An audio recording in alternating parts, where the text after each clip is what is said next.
You were the first outside investor in Facebook, 500 grand to this Zuckerberg guy. Did you know him well before that? Had you guys communicated a lot? How did that even come to pass? Not really. It was actually literally the first day we met. We told him to leave for an hour. We came back and we gave him the term sheet about an hour later. So it was it was a fast decision. I think people always have this sort of Shark Tank image of these things with some sort of super sophisticated pitch, and you say just the right things, and that's what works. And it was nothing of the sort. And he was a kind of introverted 19-year-old sophomore, between sophomore and junior year, summer of 2004, and the main thing it had going for it was just growing fast. They were at something like 20 college campuses.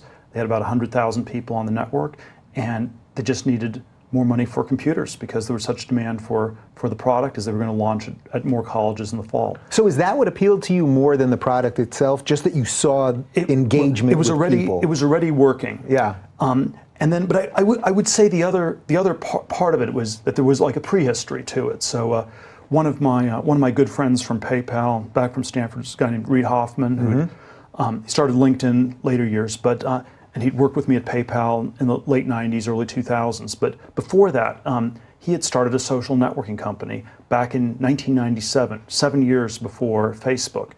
And they already had, they had SocialNet was the name of the company. So they had social networking in the name of the company 7 years before.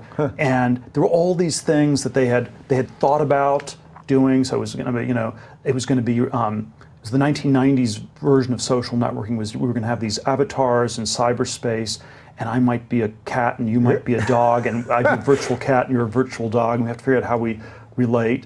And it turns out people weren't really interested in that. They weren't really interested in some sort of fictional online persona. It was much more about real identity. And somehow Facebook was the first one to crack the problem of real identity, where even though it's always a little bit curated, certainly for the most part people on Facebook are who they say they are. Yeah, for the most part at least. So